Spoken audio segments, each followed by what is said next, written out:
오신 여러분들을 진심으로 환영합니다. 현장 예배에 오신 분들을 위해 마스크와 손소독제가 비치되어 있습니다.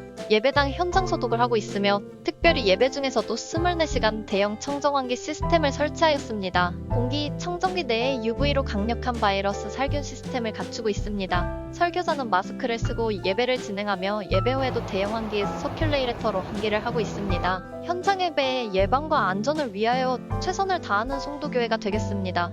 편안하고 행복한 현장 예배가 되기를 바랍니다. 감사합니다.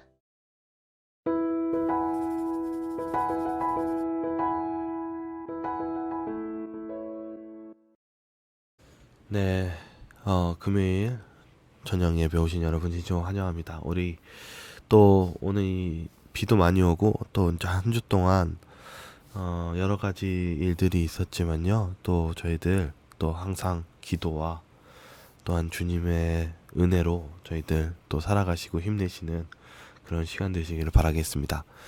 저희 먼저 시작하기 전에 기도하고 시작하겠습니다. 기도하시겠습니다.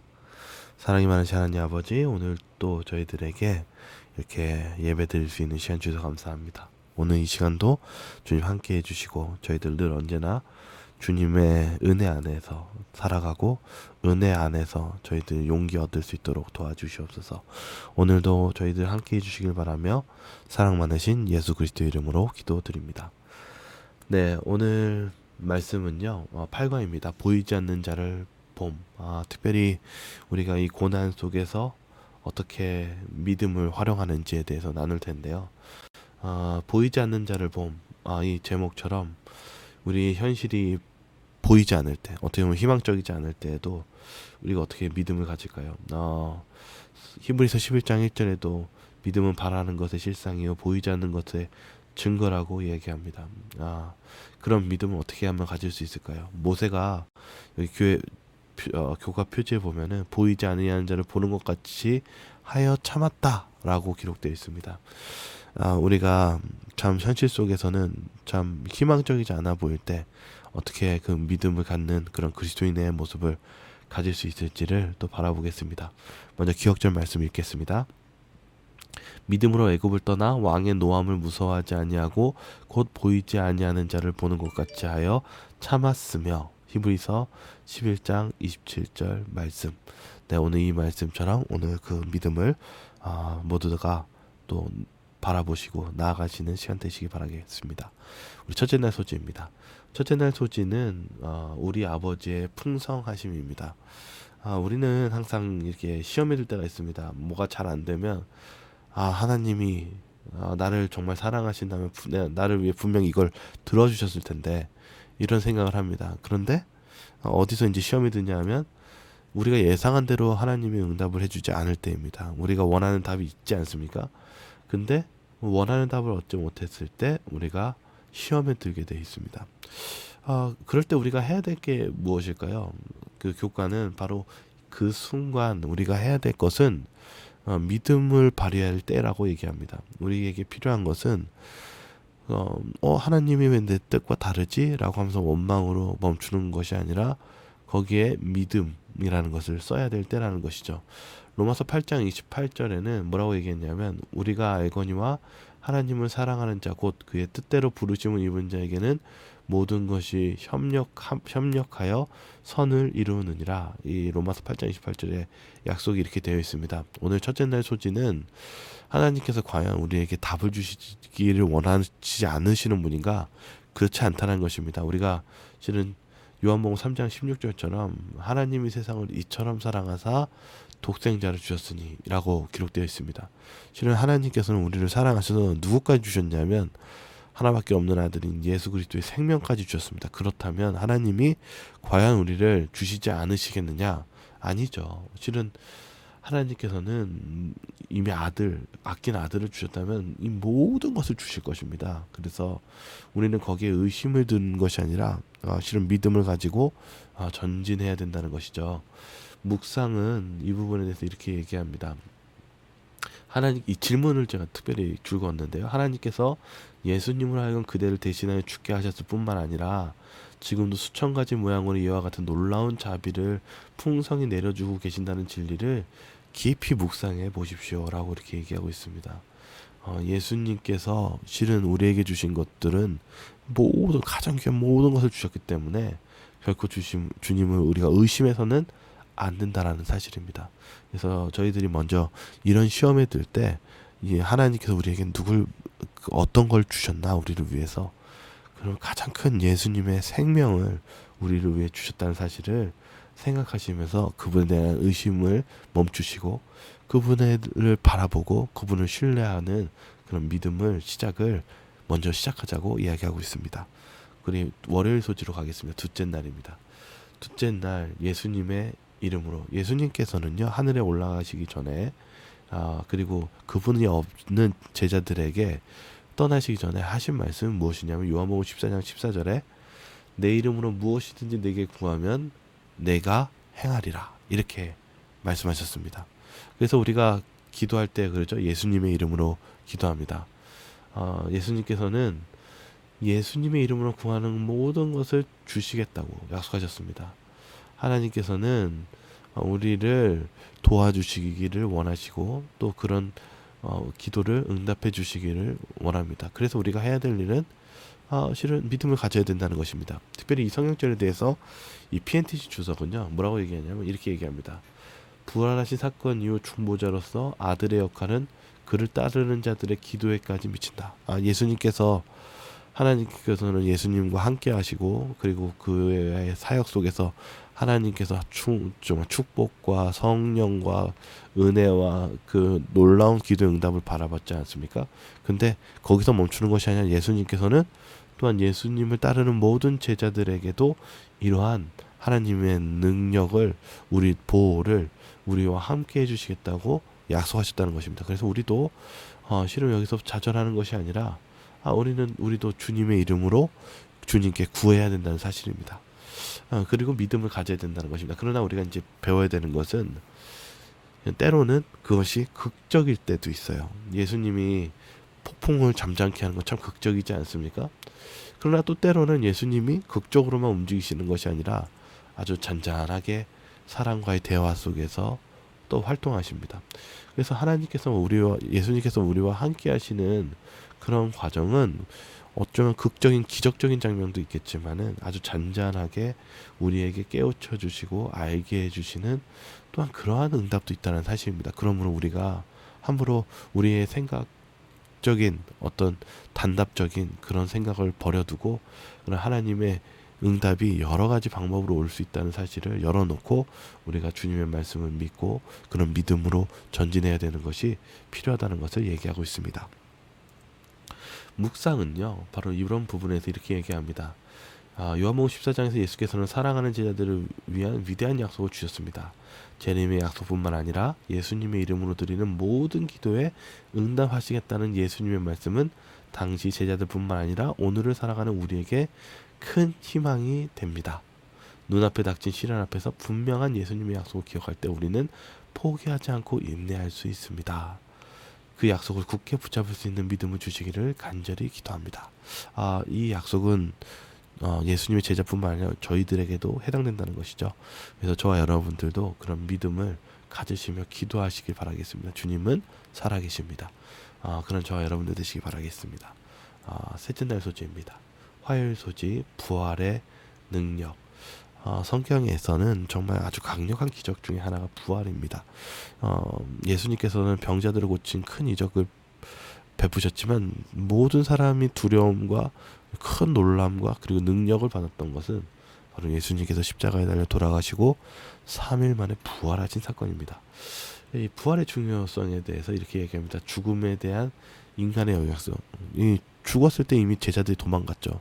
완전히 끝났다고 생각했죠. 예수님이 돌아가셨을 때. 그때가 아주 중요한 사건입니다. 왜냐하면 인간이 할 수 없는 능력이거든요.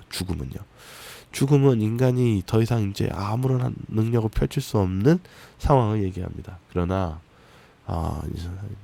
예수님께서는 부활하신 그런 능력, 부활의 능력, 부활하신 예수님을 보여주셨죠. 그리고 우리에게 큰 소망을 줍니다. 그래서 실은 우리에게 있어서 중요한 것은 정말 우리에게 있어서 정말 중요한 것은 이 부활의 이 기적을 통해서 우리가 진짜 하나님이 정말 절실히 필요하다는 것을 느끼게 해주고 그리고 우리가 정말 중요한 것은 하나님과 우리 자신의 관계가 얼마나 중요한지를 다시 한번 재부각시켜 줍니다. 그리고 우리에게 부활은 또 재림의 소망을 주는 것뿐만 아니라 이 부활을 통해서 예수님의 부활을 통해서 예수님께서는 이 죽음을 이기신 그리고 하늘의 보좌에 앉는 권세의 자리를 앉게 되는 그런 중요한 일을 하셨다는 것을 이야기하고 있습니다. 바울은요 이 부분에 대해서 에베소서 1장에 이렇게 얘기합니다. 너희의 마음의 눈을 밝히사 그 부르심의 소망이 무엇이며 성도 안에서 그 기업의 영광이 풍성함이 무엇이며 그의 힘이 위력으로 역사하심을 따라 믿는 우리에게 베푸신 능력의 지극히 크심이 어떠한 것을 너희로 알게 하시기를 구하노라. 하나님께서는 부활을 통해서 깨닫기를 원하신다고 얘기합니다. 그의 능력이 그리스도 안에서 역사하사 바로 이 부활의 능력은 바로 그리스도 안에서 역사했다는 것입니다. 죽은 자 가운데 살리시고 하늘 자기의 오른편에 앉으사 모든 통치와 권세의 능력과 주권이 이 세상뿐 아니라 오늘 세상을 일컫는 모든 일을 이름 위에 뛰어나게 하시고 그래서 우리가 바라봐야 되는 것은 부활하신 분은 예수님을 우리가 의지해야 된다는 것을 다시 합니다. 그래서 그의 발 아래 복종하게 하시고 그를 만물 위에 교회의 머리로 삼으셨느니라 이렇게 얘기하고 있습니다. 오늘 저와 여러분들 삶 속에 정말 우리가 예수님을 믿는 아주 큰 능력 중에 하나는 부활의 역사입니다. 부활의 능력입니다. 인간이 할 수 없는 그 능력을 주님께서 우리가 바라보면서 우리가 그런 주님의 큰 능력 통해서 우리가 소망이 생기고 능력이 생기고 기쁨이 생기는 것입니다. 여기 교과책은 이렇게 적혀 있습니다. 예수님의 부활은 그분에게 다스릴 권세를 주었으며 영원한 세월 동안 그분의 백성들에게 필요한 모든 일을 행할 수 있게 해주었다. 이 부활을 통해서 예수님이 이제 하늘에서 우리를 위해 중보하시죠. 그 사역을 통해서 우리의 필요한 모든 일을 하실 수 있는 그 일이 되었다고 얘기하고 있습니다. 우리의 삶 속에 좌절할 게 없습니다. 왜냐하면 그 어떤 좌절도 누가 도와줄 수 있습니까?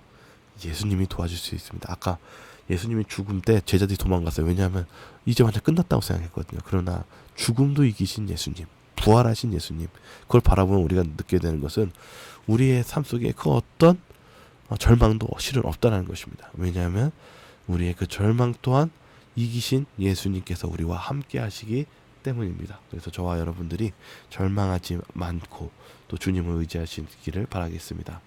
영감의 교훈에서는 이렇게 얘기하고 있어요. 예수님은 요셉의 새 무덤에 누워 계시지 않으신다.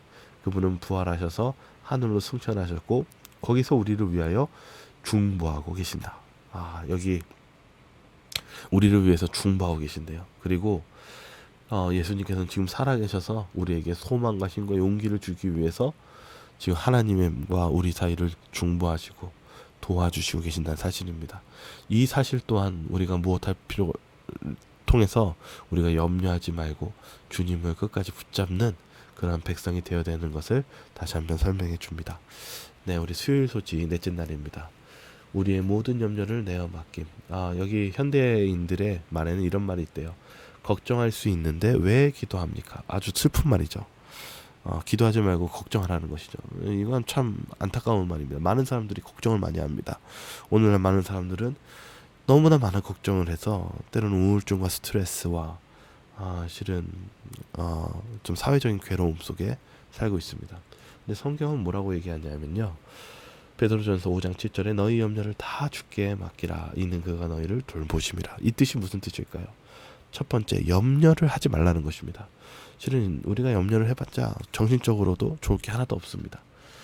두 번째, 그리고 염려를 맡길 대상에게 맡기라는 것입니다. 그것이 사람이 되어서는 안 될 것입니다. 우리의 염려를 누구에게 맡겨야 되냐면 그 문제를 해결해 줄 수 있고 책임져 주실 수 있는 주님께 맡기는 것입니다. 그래서 우리가 기도하는 것입니다.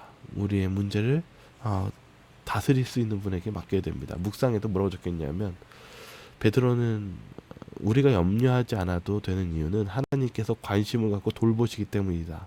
그런데 이혼 직전에 놓여 있거나 내가 완전히 무가치한 존재인 것처럼 느낄 때도 하나님께서 여전히 관심을 가지시는가? 성경은 하나님께서 우리의 모든 상황에 대해 깊은 관심을 가지고 계신다고 말한다 라고 얘기하고 있어요. 다시 말하면 우리가 하나님께서는 모든 염려를 또한 다 다스리고 주관하고 계신다는 사실을 우리가 믿어야 됩니다. 그러므로 우리가 주님께 이 문제를 맡기는 것이 필요하다는 것입니다.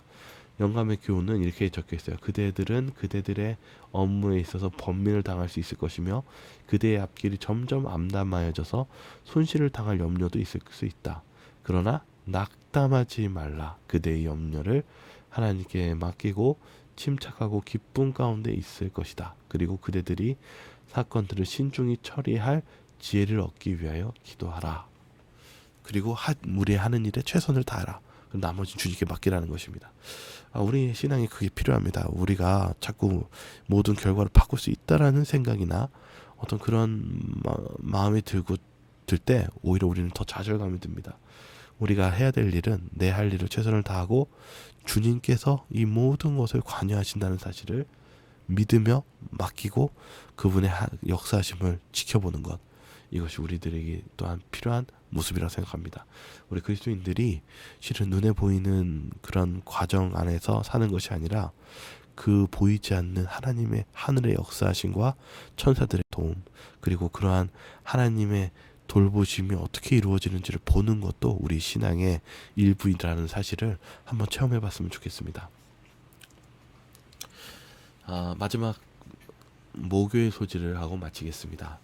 모교의 소지는 하나님을 볼 수 없어도 신실히 행함입니다. 이사야서 40장은요, 실은 이스라엘이 바벨론에 대한 멸망에 대한 이야기입니다. 이스라엘이 바벨론에 멸망했을 때 이스라엘 백성들은 하나님이 자신들을 버렸다고 생각했습니다. 우리도 마찬가지 아닙니까? 때로는 우리가 좌절되고 너무나 희망이 없어 보일 때는 마치 혼자 있는 것 같이 생각이 듭니다. 그때 하나님께서는 이사야에게 계시와 메시지를 줍니다. 먼저 이스라엘 백성들이 뭐라고 느꼈냐면 이사야 40장 27절에 야곱아 어찌하여 내가 말하며 이스라엘아 내가 이르기를 내 길은 여호와께 숨겨졌으며 내 송사는 하나님에게서 벗어난다 하느냐. 하나님은 안 계신 것 같아. 하나님 우리 버렸어 라고 그렇게 생각한 거죠. 그때 하나님의 대답은 뭐냐면 이사야서 40장 11절입니다. 그는 목자같이 양떼를 먹이시며 어린 양을 그 팔로 모아 품에 안으시며 젖먹이는 암컷들을 온순히 인도하시리로다. 이 무슨 약속입니까? 바로 주님께서 이 양같이 우리를 어디로 가야 될지 모를 때, 우리가 뭘 먹어야 될지 모를 때 먹이시고, 그리고 품에 안으시고 보호해 주시고, 그리고 인도해 주시고 먹여 주시고 재워 주시는 이 모든 일을 하고 계신다는 사실입니다. 그러면 우리가 뭐 해야 될까요? 믿어야 되는 것입니다. 이스라엘 백성들은 하나님이 안 계시는 것 같이 보였지만 하나님께서는 함께 계셨고 돌보시고 계셨고 안아주시고 계셨다는 사실을 우리는 믿어야 됩니다. 여기 특별히 우리가 우리가 같이 나누고 싶은 것은 에스더서입니다. 에스더서에서는 우리가 잘 알다시피 메대 바사 시대입니다. 그럼 메대 바사 시대 때에 이때 당시에 바로 에스더서에 보면은 바로 유대인들을 모두 죽이라라는 왕의 명령이 떨어집니다. 왕조차 고칠 수 없는 명령이 떨어집니다. 어떻게 보면 이 유대인들은 하나님의 백성들은 이미 멸망에 가까운게 보입니다. 그러나 하나님 어떻게 하십니까? 기도하고 믿는 백성들을 지켜주시고 그 운명을 바꿔 주십니다. 거기에 우리가 필요한 것이 바로 믿음입니다. 우리가 상황이 이미 정해져 있고 끝났다라고 생각했었을 때 그것이 끝난 것이 아니며 우리가 전적으로 주님을 의지한다면 주님께서 이 세상을 주관하신다는 사실을 우리가 바라보는 것입니다. 이 영감의 교훈은 이렇게 적혀 있습니다. 믿음으로 전진함. 비록 흑암 중에 쌓여 도무지 앞길을 볼 수 없는 때라도 하나님의 명령을 쫓아 앞으로 전진하자. 주저하며 의심하는 자 앞에서는 앞길을 막는 장애물이 결코 없어지지 않을 것이다. 여기 다음 보면요. 믿음은 눈앞에 있는 어려움을 생각하지 아니하고 그 앞을 넘어다 보는 것이다 라고 얘기하고 있습니다. 비록 우리가 삶 속에서 절망적인 상황이 쌓여 있을지라도 우리가 그 너머를 봐야 됩니다. 비록 지금 현실이 안개같이 어두울지라도 안개 너머에 있는 상황을 바라봐야 됩니다. 하나님이 함께하고 계시며 하나님께서는 그것을 180도 바꿀 수 있는 능력을 가지신 우리 여호와 하나님이라는 사실을 믿으며 나아간다면 주님께서는 또한 그 기도를 응답해 주시고 그 믿음의 응답을 해주시는, 그리고 축복해 주시고 보호해 주시는 하나님의 놀라운 역사를 우리가 체험할 것입니다. 저와 여러분들이 그런 염려를 주께 맡기고 그리고 기도하며 믿음을 활용하는 저와 여러분들 되시기 바라며 오늘 금요 예배를 마치도록 하겠습니다. 저희 기도하고 마치겠습니다. 사랑이 많으신 하나님 아버지, 저희들에게 이렇게 말씀을 나눌 수 있는 시간 주셔서 감사합니다. 저희들이 삶 속에 때로는 눈앞이 캄캄하고 어지럽고 어려울지라도 우리가 그 어둠 너머에 있는 하나님의 함께 하신다는 사실 잊지 않게 도와주시고 저희들이 거기에서 좌절하는 것이 아니라 믿음을 활용할 수 있게 도와주시옵소서. 저희들이 주님을 찬양하게 도와주시고 주님의 임재와 주님의 사랑 가운데 저희들이 능력 얻는 그런 주님의 백성들 되게 하여 주시옵소서. 저희를 사랑하시는 예수 그리스도 이름으로 기도드립니다. 아멘. 네, 오늘 저녁 행복한 저녁 되시기 바라고요. 저희는 내일 아침 안식일에 내일 아침은 온라인 예배가 아니라 현장 예배로만 하도록 하겠습니다. 혹시 온라인 예배를 드리시는 분들께서는 또 특별히 다른 또 재림마을 안식일 예배를 또 참여해 주시면 고맙겠습니다. 감사합니다. 저희는 또 다음 시간에 찾아뵙겠습니다. 행복한 안식일 되시기 바랍니다. 감사합니다.